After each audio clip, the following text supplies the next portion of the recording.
भगवान श्री हरि विष्णु जिसने पूरी दुनिया को जो चला रहे हैं, सबको चला रहे हैं, सारे प्लेनेट का मूवमेंट, सारी गैलेक्सीज का मूवमेंट, सब वो चला रहे हैं। कुंडली में जिस घर में राहु बैठा है, देख लेना, उस घर से रिलेटेड जिंदगी में बहुत सारी परेशानियां हैं।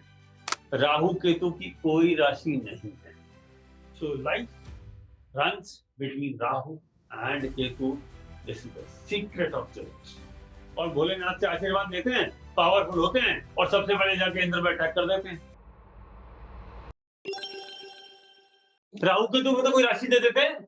9 प्लेनेट गिनते हो हमेशा, 7 बता रहे हो, 2 किधर है?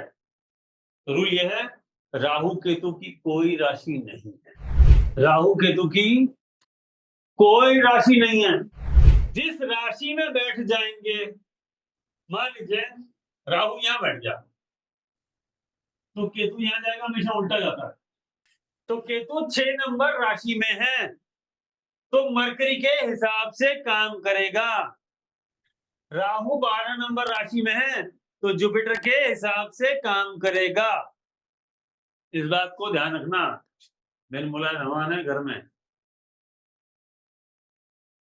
क्या करेंगे?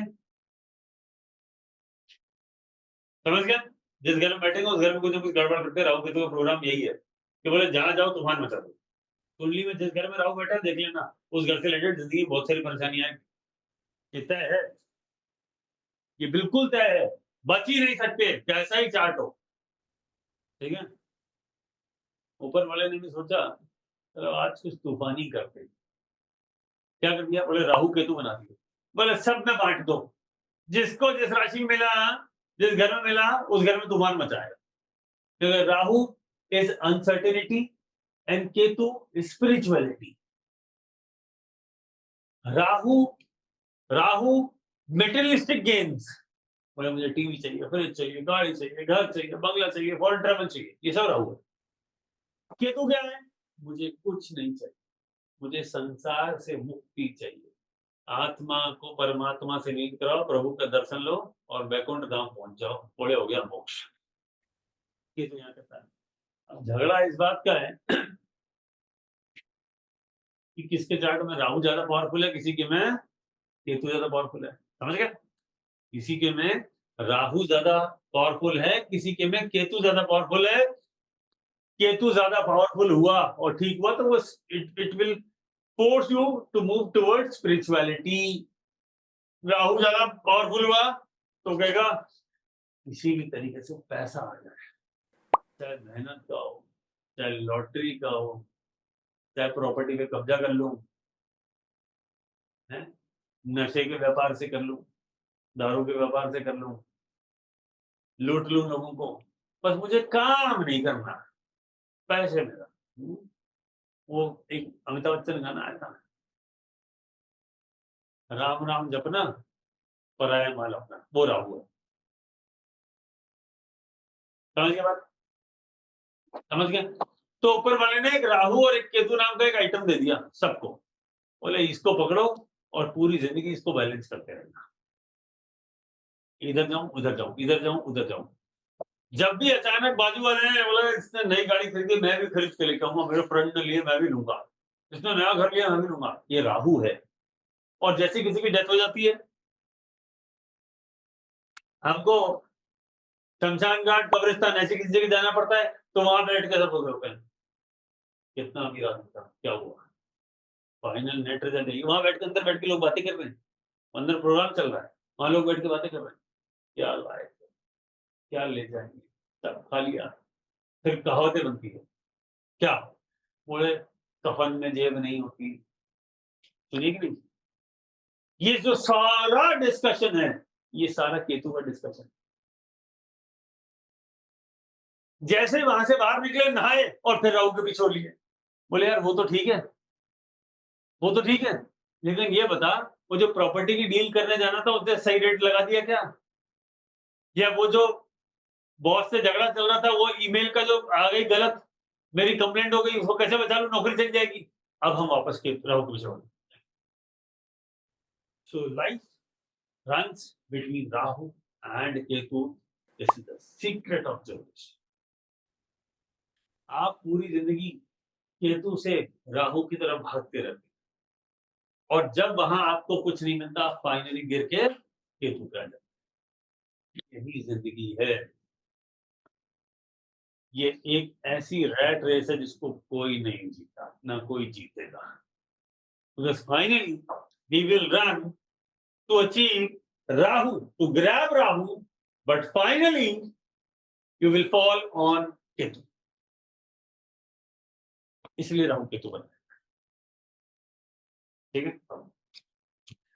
अब बोले साहब राहु केतु भी बना दिए, बाकी सारी कहानियां भी कर ली आपने, हैं? सूर्य चंद्रमा को एक दे दिया, राहु केतु कुछ ना दिया, और बाकियों में दो दो बांट दिए। क्या तरीका? तरीका क्या है? ऐसे कैसे चलेगा? और ऐसा क्यों किया? भगवान या नेचर या जो इन पूरी संसार तो छोटा मोटा हो गया, बहुत सारे चीजें इसमें शामिल होती हैं, अलग अलग गैलेक्सीज हैं, सारे प्लैनेट्स हैं, स्टार्स बने हुए, सब सबको जो चला रहा है, जिसको इंग्लिश में गॉड और हिंदी में भगवान कहते हैं, ठीक है, वो किसी के साथ गलत नहीं करते। जो आपने किया उसका जवाब नहीं, तो वो गलत ना किया जाए, बैलेंस करने के लिए ही राहु केतु बनाए गए थे। आप लोगों को स्टोरी सुनिए राहु केतु के बनने की, टाइप यस इन चैट। मैं आपको 2 ही मिनट में समझाऊंगा और उसके पीछे का राज बताऊंगा। Yes, okay, lot of people are right, okay, I need only 2 minutes. सबको पता है समुद्र मंथन हुआ, सबको पता है अमृत निकला, सबको पता है कि भगवान विष्णु ने अमृत बांटने का एक फीमेल के वेश में आके सबको कहा लाइन में बैठ जाओ, मैं सबको अमृत पिलाती हूँ, पी लो। जिसको अमृत मिला वो अमर हो जाएगा, तो सारे देवता अमर हो जाएंगे, सारे राक्षस अमर हो जाएंगे, वो मरेगा नहीं। अमृत means you will never die, you will never die. अब साहब एक राक्षस भेष बदल के देवताओं के बीच में बैठ गया और उसने अमृत पी लिया। जैसे ही अमृत उसके अंदर गया, सूर्य और चंद्रमा दोनों चिल्लाए, प्रभु ये राक्षस था, देवताओं की लाइन में बैठ के अमृत पी गया। विष्णु जी ने चक्कर निकाला, उसकी गर्दन उड़ा दी। ऊपर वाला राहु हो गया, नीचे वाला केतु। यहां तक की स्टोरी सबको पता है। बोले आपने क्या नहीं बताया? अब मैं आपको एक मेरा थॉट बता दूं। बोले भगवान श्री हरि विष्णु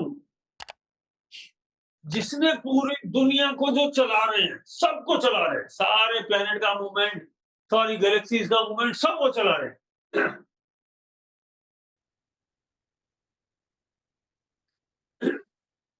उनको नहीं पता था कैसे भेष बदला? उनको सूर्य चंद्रमा की जरूरत थी क्या?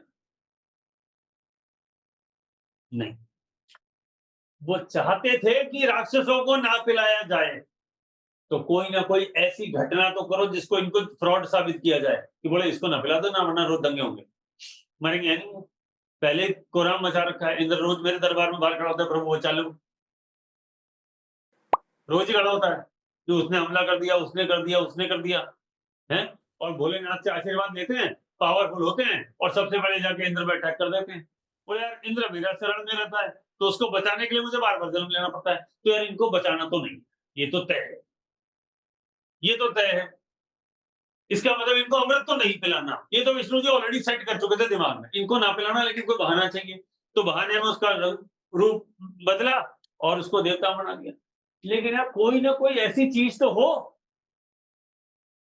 ध्यान से सुन रहे हैं ना सब लोग, अब समझना सार क्या है, कि कोई ना कोई ऐसी चीज तो हो कि लोग तो धरती में बैठे लोग तो देखेंगे सूर्य ये रहा और चंद्रमा ये रहा, ये दिन का राजा, वो रात का राजा। ये तो दिन का राजा सूर्य, वो रात का राजा चंद्रमा। बोले लोग इसी को भगवान समझने लग जाएंगे, मैं क्या करूंगा, हुए मैं तो सामने प्रकट भी नहीं होता। बोले out of sight out of mind, हम तो ऐसे ही है ना, हम तो ऐसे ही है ना, out of sight out of mind. Vishnu ji प्रकट होंगे नहीं तो हम बोलेंगे सूर्य हमारा भगवान है और चंद्रमा हमारा भगवान है, जबकि वो देवता है, भगवान नहीं है। तो बोले क्या करें, सूर्य और चंद्रमा तो आउट ऑफ कंट्रोल हो जाएंगे, तो बोले एक काम करो, सूर्य चंद्रमा को काबू करने के लिए कोई ऐसी स्कीम बनाओ, प्लान बनाओ, साले साल में 2 बार इन पे ग्रहण लगाओ कम से कम। 2 बार सूर्य में 2 बार चंद्रमा कम से कम, ताकि ये छटपटाते हुए मेरे पास आए कि प्रभु आप ही भगवान हो, हम तो देवता हैं, और ये गलतफहमी इनकी निकल जाए। तो जो बैलेंसिंग एक्ट है उसके लिए ये जरूरी था, इसलिए विष्णु जी चुप रहे, बोले तू अलेख। और शिकायत किससे कराई? बोले चंद्रमा से और सूर्य से। तो ग्रहण किसमें लगता है? चंद्रमा और सूर्य। बोले ग्रहण का मतलब क्या है? कि जो सूर्य रोशनी फेंकता है, उस वक्त जब वो फेंकने का टाइम होता है, बीच में अंधेरा हो जाएगा, तो सूर्य ग्रहण। जब चंद्रमा अर्थ पे रोशनी फेंकता है, उस बीच में अगर कोई आ जाए और चंद्रमा की रोशनी अर्थ पे ना पहुंचे, पृथ्वीवासियों पे, तो उसे क्या कहेंगे? चंद्र ग्रहण। अब सूर्य ग्रहण कब होता है? अमावस्या पे। चंद्र ग्रहण कब होता है? बोले पूर्णिमा पे। तो ये सही है यार, ये डेट फिक्स है क्या? बोले हाँ। हर बार होता है क्या? नहीं, साल में 2 बार होता है, 6-6 महीने में, साल में 2 बार होता है। ठीक है, तो बोला धरतीवासियों को भी तो पता पड़ा कि ये भी, इसमें भी ग्रहण लगता है, तो ये सबसे सुपरी पावरफुल नहीं है, कोई और है। हो सकता है विष्णु जी के दिमाग में बोले who is the boss? I am the boss. ये विष्णु जी के दिमाग में चल रहा होगा, कैसे बनाना इसको बॉस। बात समझ में आ गई? तो इसलिए राहु केतु को शैडो प्लैनेट या वर्चुअल प्लैनेट, जिसका फिजिकल एग्जिस्टेंस नहीं है, वो पिंड नहीं है। फिजिकल एग्जिस्टेंस मींस पिंड नहीं है। आप जाके अपना जहाज लेके या अपना रॉकेट लेके राहु पे नहीं उतर सकते, चंद्रमा पे उतर सकते हो, मंगल पे जा सकते हो, शुक्र का चक्कर काट सकते हो, बड़े राहु पे कहां से जाओगे? वो फिजिकल एंटिटी नहीं है। तो दे आर नोन एज छाया ग्रह। उनकी छाया जब इनके ऊपर पड़ेगी और इनकी रोशनी अर्थ पे नहीं पहुंचेगी, तो उस पे ग्रहण लगा माना जाएगा। ये बात समझ में आ गई? That may be a thought. हो सकता है विष्णु जी ने ऐसा सोचा हो। That is why I always say God का काम है बैलेंस स्थापित करना, बैलेंस।